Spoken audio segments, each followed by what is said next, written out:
रत्नागिरी सिंधुदुर्ग मतदारसंघामध्ये महायुतीच्या माध्यमातून पाहिलं तर मनसे या ठिकाणी सभा झाली आणि अविनाशजी आपल्याबरोबर अविनाशजी काय सांगाल, एकंदरीत प्रचार करताय काय?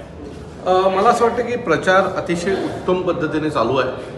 सर्वच पक्ष एकत्र येऊन सर्व पक्षाचे कार्यकर्ते जोमाने काम करत आहेत. पहिल्यांदा लोकसभेच्या निवडणुकीमध्ये गावागावांमध्ये बैठका होताना दिसत आहेत. सो मला असं वाटतं की सर्वच महायुतीतल्या लोकांमध्ये आनंदाचं वातावरण आहे. उमेदवार उत्तम आहेत नारायण राणे साहेब, आणि मला वाटतं आजही त्यांच्यातला असलेला जोश हा पाहिल्याच्या नंतर तरुणांना त्यांचा प्रचार करायला आवडतोय.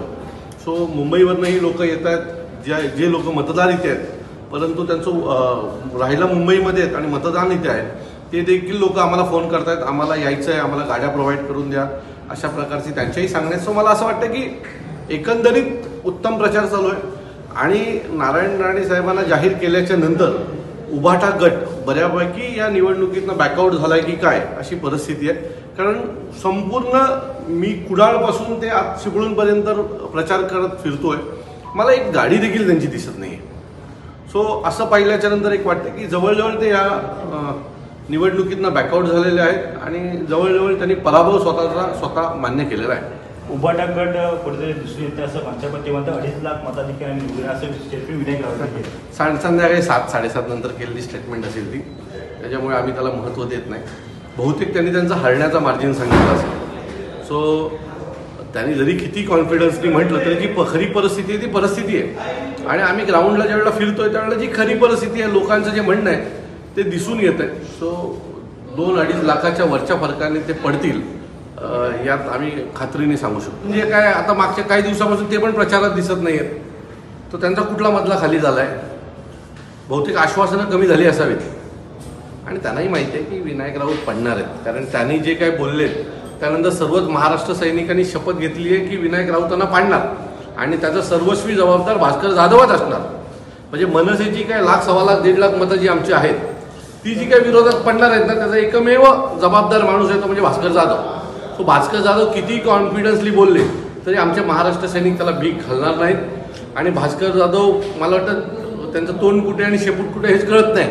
कारण ते जे बोलले ते अख्ख्या महाराष्ट्राला कळलं पण त्यालाच कळलं नाही आणि आज ते स्टेटमेंट करतात की आम्हाला कळलं नाही. सो मला असं वाटतं की त्यांनी 2-3 वेळा त्यांची स्टेटमेंट नीट पाहावी आणि त्याच्यानंतर त्यांना कळेल की वरचा माळा कोणाचा खाली आहे. आपण जर पाहिलं तर वैभवजी खेडेकर चांगलं काम करत असताना सुद्धा एकंदरीत राजसाहेबांच्या निर्णयात या ठिकाणी त्यांनी पत्रकार परिषद घेतली आणि रामदासभाई त्यांच्यावरती पुन्हा कमेंट्स केलं होतं. काय मला असं वाटतं की रामदासभाईंचं आणि वैभवजींचं यांच्या जो काही वाद आहे त्यांच्यावर आमच्यासाठी पडदा पडलेला आहे.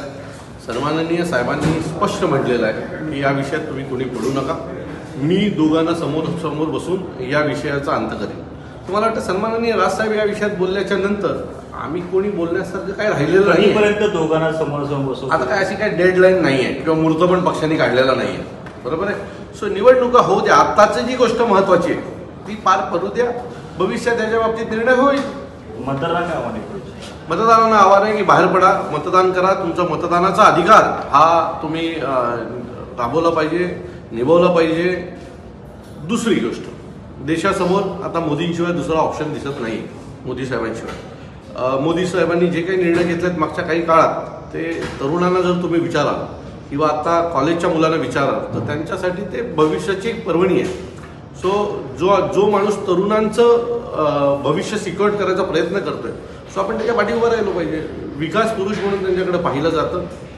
दुसरं कॉम्पिटिशनच नाही आहे. म्हणजे अशी पहिल्यांदा या देशाची परिस्थिती अशी आहे की वन साईड निवडणुका होताना दिसतात. जर तुम्ही बघाल तर इंडिया आघाडीचे कोणी पदाधिकारी महाराष्ट्रात कुठेच फिरताना दिसत नाही आहेत किंवा त्यांची चर्चाही नाही आहे.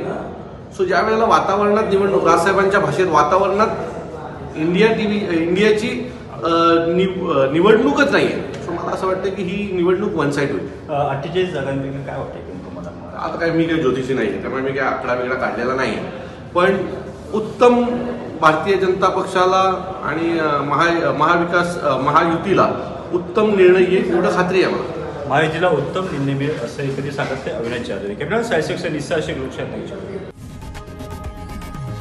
लोकशाही मराठी ऐका, पहा, जागरूक रहा.